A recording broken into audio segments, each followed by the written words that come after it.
T G E D റെയ്ഡുമായി ബന്ധപ്പെട്ട് CPM-ൻ്റെ വളരെ വലിയൊരു അവിടെ ഒരു പ്രതിഷേധം നടന്നു. ആളുകൾ ഇ ഡിയുടെ വന്ന കാറിനെ അടിച്ചു പൊളിക്കുന്നു. അങ്ങനെയൊക്കെ പിണറായിയെ തൊടാൻ സമ്മതിക്കില്ല, പിണറായിയെ തൊട്ടാൽ തട്ടും, അങ്ങനെയൊക്കെയുള്ള ഒരുപാട് പോസ്റ്റുകൾ, കമൻറ്റുകൾ. പിണറായി CPM-ൻ്റെ ഇവിടുത്തെ കുന്തമുനയാണ് എന്ന് MV ഗോവിന്ദൻ പറഞ്ഞു. അങ്ങനെ ഒരുപാട് കാര്യങ്ങൾ പറയുന്നുണ്ട്. അതിനൊപ്പം തന്നെ ആഗോള കമ്മ്യൂണിസ്റ്റ് പാർട്ടികൾ ഇതിനെതിരെ പിണറായി വിജയൻ്റെ ഫോട്ടോ ഒക്കെ വെച്ചിട്ടാണ് ഫേസ്ബുക്കിലൊക്കെ വന്നിട്ടുള്ളത്. ശക്തമായ പ്രതിഷേധം ആഗോള കമ്മ്യൂണിസ്റ്റ് പാർട്ടികൾ, communist party of Sri Lanka, communist party of Britain, അങ്ങനെ ഒരുപാട് രാജ്യങ്ങൾ. അതിനെപ്പറ്റി ദേശാഭിമാനി വാർത്തയും എഴുതിയിട്ടുണ്ട്. ആഗോള കമ്മ്യൂണിസ്റ്റുകാർ ശക്തമായി പ്രതിഷേധിക്കുന്നു എന്നുള്ള രീതിയിൽ. എനിക്ക് മനസ്സിലാകാത്തത്, പിണറായി വിജയനെതിരെ എന്തെങ്കിലും കേസുണ്ടോ? ഇല്ലല്ലോ, ഒരു കേസും ഇല്ല ആ മനുഷ്യൻ്റെ എതിരെ. പിന്നെ എന്തിനാണ് ഈ ബഹളം വയ്ക്കുന്നത്? അങ്ങേരുടെ മകൾക്കെതിരെയുള്ള കേസാണ്. അങ്ങേർക്കെതിരെ കേസൊന്നുമില്ലല്ലോ. അങ്ങേര്, ഞാനിപ്പോഴും വിചാരിക്കുന്നത്, ഈ റെയ്ഡ് നടന്ന ദിവസം രാവിലെ ഒരു 8 മണിക്ക് 6 മണിക്ക് റെയ്ഡ് തുടങ്ങി. 8 മണിയൊക്കെ ആയപ്പോൾ 7:45-നൊക്കെ ചാനലുകാരൊക്കെ അറിഞ്ഞ് 8 മണിക്ക് അവിടെ തടിച്ചുകൂടി. പിണറായി വിജയൻ ശാന്തനായിട്ട് പുറത്തിറങ്ങി വരുന്നു. അതേ, എൻ്റെ മകളുടെ കമ്പനിയുടെ കേസ് നിങ്ങൾക്കറിയാമല്ലോ, അങ്ങനെ ഒരു കേസുണ്ട്. അതിൻ്റെ എന്തോ കാര്യത്തിന് അവർ വീട്ടിൽ വന്നിരിക്കുകയാണ്, പരിശോധിക്കണം, മകളോട് സംസാരിക്കണം എന്നൊക്കെ പറഞ്ഞ് സംസാരിച്ചോളാം ഞാൻ പറഞ്ഞു. അല്ലാതെ ഇവിടെ വേറെ വിശേഷമൊന്നുമില്ല, എന്നെ ആരും ഒന്നും ചെയ്തിട്ടില്ല, നിങ്ങൾ വെറുതെ ബഹളം വയ്ക്കാതെ വീട്ടിൽ പോക്കോ, മനസ്സിലായി? എന്തെങ്കിലും ആവശ്യമുണ്ടെങ്കിൽ ഞാൻ അറിയിക്കാം. മാധ്യമങ്ങളോടും പറയുന്നു, വെറുതെ നിന്ന് വെയിൽ കൊള്ളാതെ പൊക്കോ, അവർ ഈ ഒരു 1-2 മണിക്കൂർ എടുക്കും, എന്നിട്ട് ഞാൻ നിങ്ങളെ അറിയിക്കാം. അല്ലെങ്കിൽ ഒരു 2 മണിക്കൂർ കഴിയുമ്പോൾ ഇതിൽ ബേക്കറി ജംഗ്ഷനാണല്ലോ, നോക്കിയിട്ട് പോയാൽ മതി, വെറുതെ കഷ്ടപ്പെടാതെ എന്ന് പറഞ്ഞ് വിട്ടിരുന്നെങ്കിൽ ഷൂ നായിപ്പോയി സാധനം. അത് ചെയ്തില്ല. അതിന് പകരം ഇത് കിട്ടിയ തക്കമായിട്ട് പുള്ളി ഉപയോഗിച്ചു. കാരണം ആ സമയം ആലോചിച്ച് നോക്കണം, പാർട്ടിക്കുള്ളിൽ ഇയാൾക്കെതിരെ വലിയ വെല്ലുവിളികൾ ഉയരുന്നു. ഇയാൾ പ്രതിപക്ഷ നേതാവായത് ശരിയല്ല എന്നുവരെ വിമർശനങ്ങൾ വരുന്നു എന്ന് ചാനലുകാർ പറയുന്നു. ഇനി വന്നോ ഇല്ലെന്ന് നമുക്കറിയില്ല, കാരണം അതെല്ലാം രഹസ്യ ചർച്ചകളാണല്ലോ. അപ്പോൾ ഇങ്ങനെ പുള്ളി ഒരല്പം അൺപോപ്പുലറായിട്ട് നിൽക്കുന്ന സമയം, അപ്പോൾ പോപ്പുലറാകാൻ പറ്റിയൊരു ഇഷ്യൂ ഇതാണെന്ന് മനസ്സിലാക്കിയിട്ട് ആശാൻ ഇത് മുതലെടുക്കുന്നു. എന്നിട്ട് വേണ്ട അറേഞ്ച്മെൻറ്റ് ചെയ്യ് എന്ന് പറയും. വേണ്ട അറേഞ്ച്മെൻറ്റ് ചെയ്യുമെന്ന് പറഞ്ഞിട്ട് ആൾക്കാർ വരുന്നില്ല. അല്ല, പാർട്ടി തീരുമാനിച്ചതാണ്. ഏത് പാർട്ടി എപ്പോൾ തീരുമാനിച്ചതാകെ ആളുകൾ വരുന്നില്ല. എന്നിട്ട് ഇവർ അവൈലബിൾ സെക്രട്ടേറിയറ്റ് കൂടി എന്നൊരു വാർത്ത പടച്ചു വിട്ടു. സെക്രട്ടേറിയറ്റ് കൂടിയോ ഇല്ലെന്നറിയില്ല. അവൈലബിൾ സെക്രട്ടേറിയറ്റിൻ്റെ തീരുമാനമനുസരിച്ച് എല്ലാ ജില്ലാ കമ്മിറ്റിയൊക്കെ അറിയിച്ചിട്ട് തിരുവനന്തപുരം ജില്ലാ കമ്മിറ്റിയെ പ്രത്യേകം അറിയിച്ച് അങ്ങനെയൊക്കെയാണ് ആൾക്കാരെ തടുത്തു കൂട്ടി കൊണ്ടുവരുന്നത്. അപ്പോൾ ഇന്നലെ KC ഉമേഷ് ബാബു ഒരു TV ചർച്ചയിൽ പറയുകയാണ്, ഈ സമരത്തിന് വന്നവരെ നിങ്ങൾ നോക്കണ്ട, ഈ സമരത്തിന് വരാത്തവരെ നിങ്ങൾ ശ്രദ്ധിക്കണം. ഒരുപാട് പേര് വരാത്തവരുണ്ട്, എന്തുകൊണ്ടവർ വന്നില്ല എന്ന് അന്വേഷിക്കണം. കാരണം ഈ മനുഷ്യൻ്റെ മകൾക്ക് വേണ്ടി സമരം ചെയ്യാൻ അവരില്ല. അവർക്കറിയാം ഈ കേസിലെ വസ്തുത. ശരിക്കും പിണറായി വിജയനെതിരെയാണ് കേസെങ്കിൽ പിന്നെയും ഒരു മെരിറ്റുണ്ട് ഈ ബഹളം വയ്ക്കുന്നതിന്. ഇത് പിണറായി വിജയനെതിരെ അല്ല, പിണറായി വിജയൻ്റെ മകൾക്കെതിരെയുള്ള കേസാണ്. അതും കമ്പനി കേസാണ്. അതുകൊണ്ടാണ് സീരിയസ് ഫ്രോഡ് ഇൻവെസ്റ്റിഗേഷൻ ഓഫീസ് ഇടപെട്ടിട്ടുള്ളത്. അവർ കമ്പനി നിയമം എവിടെയെങ്കിലും ലംഘിച്ച് ആൾക്കാർ കാശ് വെട്ടിക്കുന്നുണ്ടോ, അത് കമ്പനിയുടെ ഡയറക്ടർ ബോർഡാവാം, ഉടമസ്ഥൻ തന്നെയാവാം, ഷെയർ ഹോൾഡേഴ്സ് ആവാം, ആരുമാകാം. ഇത് അന്വേഷിക്കാനാണ് സീരിയസ് ഫ്രോഡ് ഇൻവെസ്റ്റിഗേഷൻ ഓഫീസ്. അവരാണ് ഈ കേസ് അന്വേഷിക്കുന്നത്. അപ്പോൾ അതിൽ വന്നാലും പോയാലും വീണയ്ക്ക് പിഴയേ ഉണ്ടാകുള്ളൂ എന്നാണ് എൻ്റെ അസസ്മെൻറ്റ്. തടവിന് വിധിക്കാം, പക്ഷേ തടവിന് വിധിക്കാറില്ല. സാധാരണ ഇതിലിപ്പോൾ ഇൻകം ടാക്സ്, അതിലും തടവിന് വിധിക്കാം, പക്ഷെ തടവിന് കൊടുക്കാറില്ല. പിഴയിടിക്കും, തടവ് ഇളവ് ചെയ്ത് കൊടുക്കും. കാരണം ഫൈനലി ഇൻകം ടാക്സുകാർ കാണുന്നത് ഒരുത്തൻ അധ്വാനിച്ചുണ്ടാക്കിയ കാശാണ്. അതാണ് 30% 40% വയ്ക്കുന്നൊക്കെ നമ്മൾ പറയുന്നത് നിയമം. അപ്പം ഇവന് ഉണ്ടാക്കിയവനൊരു ദണ്ണമില്ല, ഞാനുണ്ടാക്കിയ കാശ് വെറുതെ അവന് കൊടുക്കാൻ. അപ്പോൾ അവൻ കുറേ കള്ളത്തരമൊക്കെ കാണിക്കും, അത് നമ്മൾ പിടിക്കും, അതിന് പിഴയിടും. പിന്നെ അവനെ കൊണ്ടുപോയി ജയിലിലും ഇടരുത്. കാരണം ആഫ്റ്റർ ആൾ രാജ്യത്തിന് സമ്പത്തുണ്ടാക്കുന്ന ടീമാണ് ഇവരെല്ലാം. അപ്പോൾ അവരെ ഒരു സമ്പത്തുണ്ടാക്കുന്നത് തെറ്റ്, ആ സമ്പത്തുണ്ടാക്കിയ ജയിലിലാകും എന്നുള്ളൊരു സ്ഥിതി, ഒരു മെസ്സേജ് പോകരുതല്ല. അതുകൊണ്ട് ഈ ഫൈനാൻഷ്യൽ നമ്മളിതിന് തട്ടിപ്പ് അത് ഇത് എന്നൊക്കെ പറയുമെങ്കിലും ആഫ്റ്റർ ആൾ ഒരു സർക്കാരിന് കൊടുക്കാനുള്ള കാശ് ഏറ്റവും കുറവ് കൊടുക്കാൻ എല്ലാ മനുഷ്യരും ശ്രമിക്കും. നമ്മളെല്ലാം ചെയ്യുന്നതാണ്. ഇത് ലാർജ് സ്കെയിലിൽ കമ്പനിക്കാർ ചെയ്യുന്നു. അപ്പോൾ അതുകൊണ്ട് തടവ് ശിക്ഷയുണ്ടാകും എന്നൊന്നും ഞാൻ പ്രതീക്ഷിക്കുന്നില്ല. പിഴയായിരിക്കും. ആ പിഴയും അടച്ചു കഴിഞ്ഞാൽ തീർന്നില്ലേ. എന്തിനീ കൊലാഹലം ഉണ്ടാക്കി മനുഷ്യനാണ് പോപ്പുലറാകും. ഇപ്പം തന്നെ അൺപോപ്പുലറാണ്. എന്നിട്ട് ലോക കമ്മ്യൂണിസ്റ്റ് പാർട്ടി എന്നെ കൊല്ലുന്നതെന്ന് വിളിച്ച് പറഞ്ഞു കഴിഞ്ഞാൽ അവരൊക്കെ ഓരോ പ്രസ്താവന ഇറക്കും. അവിടെ ഒന്ന് കഴിഞ്ഞ മാസം ഇംഗ്ലണ്ടിൽ അവിടുത്തെ കമ്മ്യൂണിസ്റ്റ് പാർട്ടി ജാഥ നടത്തി. എൻ്റെ വായിച്ചത്തെ അതിൻ്റെ വീഡിയോ ഒരാൾ എനിക്ക് അയച്ചു തന്നു. 16 പേരുണ്ട്. 16 പേര്. ഇംഗ്ലണ്ട് എന്ന് പറഞ്ഞാൽ യുണൈറ്റഡ് കിങ്ഡം, ആ വലിയ സാമ്രാജ്യത്തിൻ്റെ തലസ്ഥാനമാണ്. 16 പേര്. ഡൽഹിയിൽ MA ബേബി അടക്കം എത്ര പേരുണ്ടായിരുന്നു? അതും ഏകദേശം 10-12 പേരേ ഉള്ളൂ. എവിടെ പോയി ഇവരുടെ ആൾക്കാരൊക്കെ? അതാണ് ഉമേഷ് ബാബു പറയുന്നത്, വരാത്തവരെ ശ്രദ്ധിക്കണം. 12 പേരേ ഉള്ളൂ ഡൽഹിയിൽ. അതിൽ തന്നെ ഇവിടുന്ന് പോയ ജെയ്ക്സി തോമസ് ഇവരൊക്കെയാണ് ഇവിടുന്ന് പോയവരാണ് കൂടുതലും. MA ബേബി ഇവിടുന്ന് പോയതാണല്ലോ. ഈ സമയത്ത് പുള്ളി ഡൽഹിയിലായി പോയെന്നേ ഉള്ളൂ. അപ്പോൾ ഡൽഹിക്കാരെവിടെ? ഇവർ കർഷക സമരമൊക്കെ സംഘടിപ്പിക്കുന്നു. അതിൻ്റെ മുമ്പിൽ കയറി നിന്നിട്ട് നമ്മുടെ പാർട്ടി എന്നൊക്കെ പറയും. ഇവരാരും പാർട്ടിക്കാരല്ല. പിന്നെ സമരത്തിൻ്റെ മുമ്പിൽ ഒരാൾ കയറി നിന്ന് കഴിഞ്ഞാൽ ഇറങ്ങിപ്പോടാന്ന് ആരും പറയുകയില്ല. ഫോട്ടോയും വീഡിയോ ഒക്കെ എടുത്ത ആളുകളിലേക്ക് ആളില്ല ഇവർക്ക്. അതാണ് ഇംഗ്ലണ്ടിലേക്കാളും ആൾ കുറവാണ് ഡൽഹിയിൽ ഇങ്ങനെ ആവാൻ കാര്യം. പാർട്ടിക്കാർ ഇറങ്ങുന്നില്ല, അവർക്കിതിൽ വിശ്വാസമില്ല. ഇത് പിണറായി വിജയൻ ഈസിക്ക് കൈകാര്യം ചെയ്യാവുന്നൊരു കാര്യമാണ്. മകളുടെ കേസിൽ നിന്ന് സ്വയം ഐസൊലേറ്റ് ആവുക, അതേസമയം മകളെ സഹായിക്കുകയും ചെയ്യാൻ പാർട്ടിയിലും പൊതുജനങ്ങളോടും പറയാം.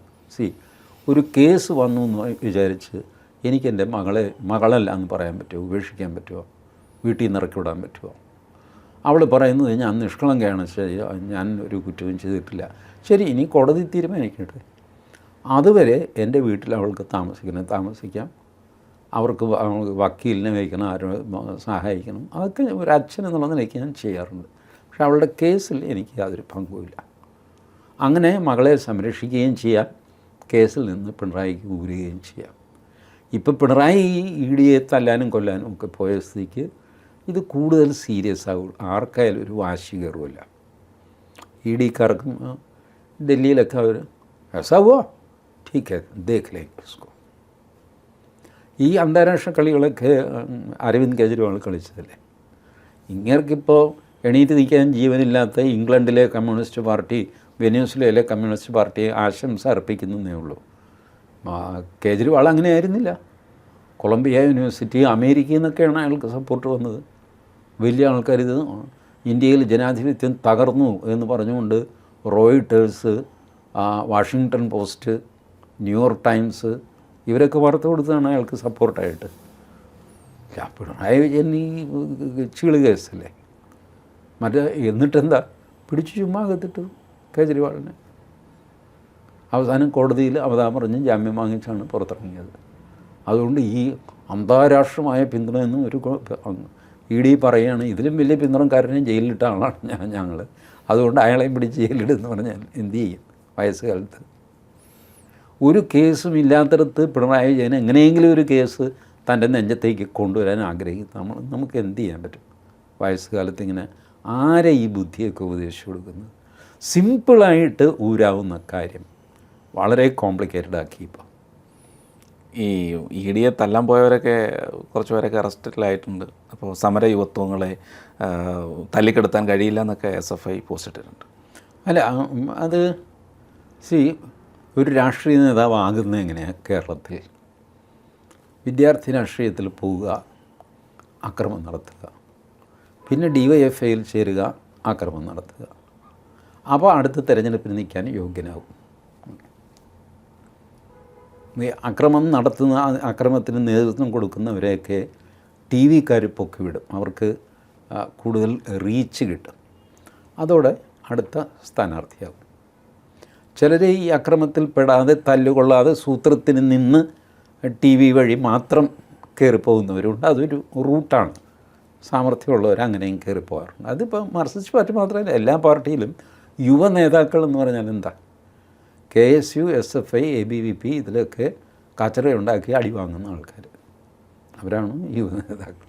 അപ്പോൾ യുവ നേതാവാകാൻ കിട്ടിയ അവസരമാണിത്. ഇപ്പോൾ ED ആക്രമിച്ചു, കുറച്ച് ദിവസം ജയിലിൽ കിടക്കും, അത് കഴിഞ്ഞ് ജാമ്യത്തിൽ പുറത്തിറങ്ങുമല്ല. കേസ് അങ്ങനെ കോടതിയിൽ നടന്നുകൊണ്ടിരിക്കും. പക്ഷെ പുറത്തിറങ്ങി കഴിഞ്ഞാൽ ഇയാൾ ത്യാഗധനനാണ്. പിന്നെ ചോരച്ചാലുകൾ നീന്തി വന്നവനാണ്. ഏത് ഈ പോകൃത്തരം കാണിച്ച് 10 മാസം ജയിലിൽ കിടന്നതിനാണ് ചോരച്ചാല് നീന്തി കിടന്നാൽ ആ നേതാവായി പോകും.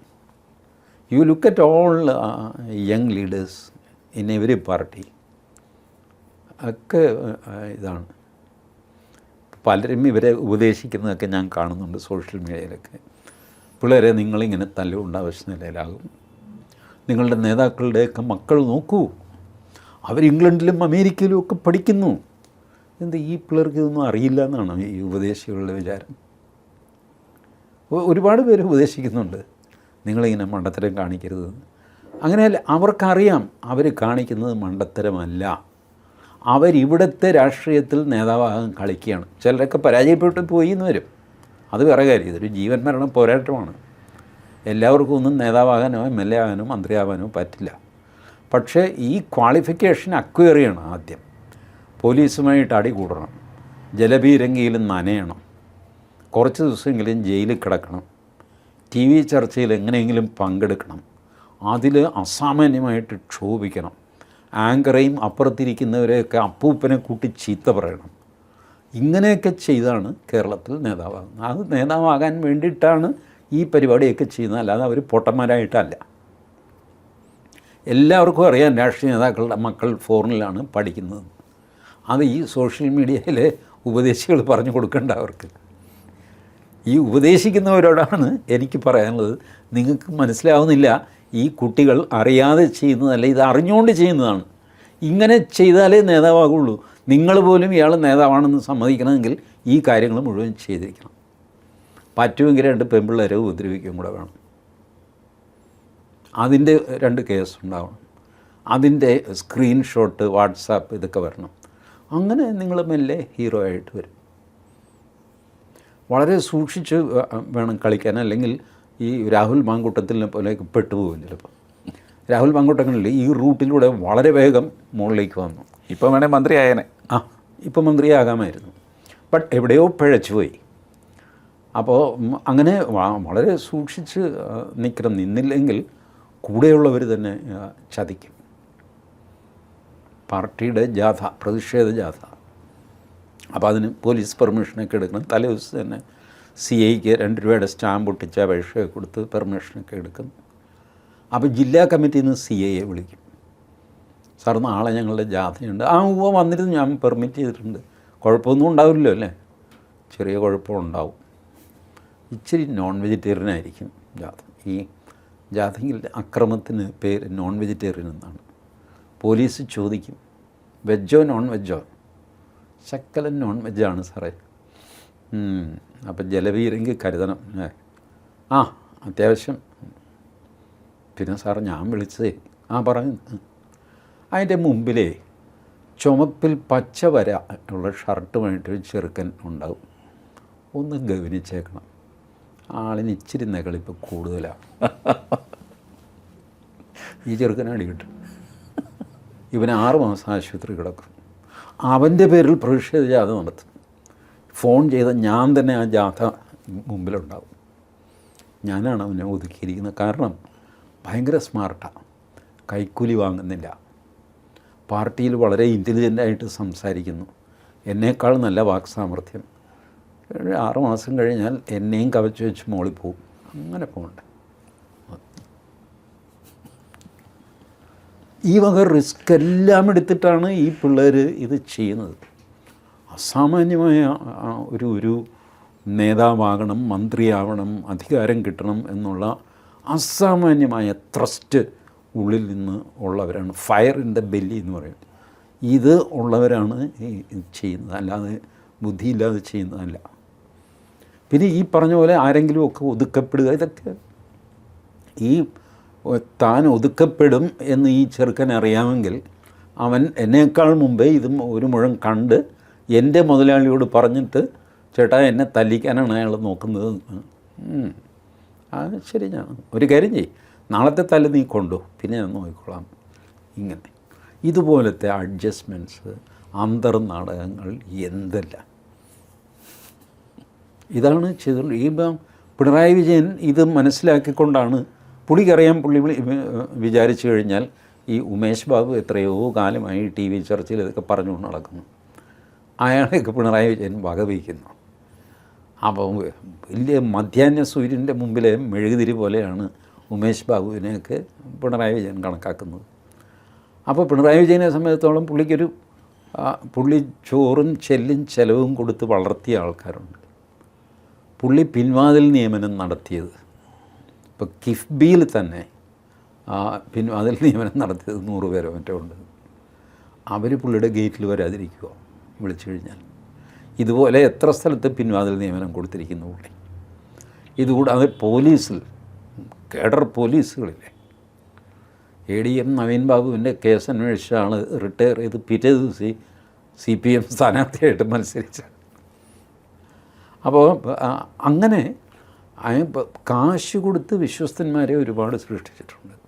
അവർക്ക് കൊടുക്കാൻ ഇനിയും കാശ് കയ്യിലുണ്ട് താൻ. 14 ജില്ലാ കമ്മിറ്റികളാണല്ലോ കേരളത്തിൽ. ഈ 14 ജില്ലാ കമ്മിറ്റിക്കും മാസം ഒരു 5 കോടി രൂപ വീതം അങ്ങോട്ട് കൊടുക്കാനുള്ള ഫൈനാൻസസ് കയ്യിലുള്ള അസാമാന്യമായ പണക്കാരാണ് പാർട്ടി നേതാക്കൾ. അതിൽ പിണറായി വിജയനുണ്ടാവാം, MV ഗോവിന്ദനുണ്ടാവും, ഒരുപാട് പേരുണ്ടാവും. അവരുടെ ഒരു ടോപ്പ് കക്ഷികൾ. ദേ ആർ സിറ്റിംഗ് ഓൺ മണി. ഇതിനെതിരെയുള്ള കോൺഗ്രസിൻ്റെ സമീപനം, ഇപ്പോൾ VD സതീശൻ്റെ ഇടപെടൽ, പിന്നെ പത്രങ്ങളുമായിട്ടുള്ള മാധ്യമങ്ങളുമായിട്ടുള്ള ഇടപെടൽ ഇത്തിരി പ്രശ്നമാകുന്നു, അദ്ദേഹവും പിണറായിയെ പോലെ ആകുന്നു എന്നൊക്കെ ഒരു പരാതി വരുന്നുണ്ട്. അല്ല, VD സതീശൻ ചെറിയൊരു പിണറായി വിജയനാണ്, കർക്കശക്കാരനാണ്. നമ്മൾ നാടൻ ഭാഷയിൽ പറയില്ല, ഒടക്കൻ. അങ്ങനെ ഒരു അല്പ സ്വഭാവമുണ്ട്. അത് കുറേ കാലം കൂടെ എടുക്കും അതൊന്ന് ഇടപഴകിയ ഷാർപ്പ് എഡ്ജൊന്ന്. അത് കുറ്റമല്ല, പക്ഷേ ഒരു മുഖ്യമന്ത്രി എന്നുള്ള നിലയ്ക്ക് അതൊരു കുറവാണ്. അത് VD സതീശൻ ശ്രദ്ധിക്കുന്നുമുണ്ട് കേട്ടോ. ആ കുറവൊന്ന് മിനുസപ്പെടുത്താൻ ശ്രദ്ധിക്കുന്നുമുണ്ട്. അത് ഏറ്റവും വേഗം സ്മൂത്താക്കി എടുത്താൽ പുള്ളിക്ക് നല്ലതാണ്. അല്ലെങ്കിൽ ഈ വേണ്ടാത്ത കുഴപ്പത്തിലൊക്കെ ചെന്ന് ചാടും. പക്ഷേ ഇപ്പോൾ ഇതുവരെ പ്രശ്നമൊന്നും ഇല്ലാതെയാണ് പുള്ളി പോകുന്നത്.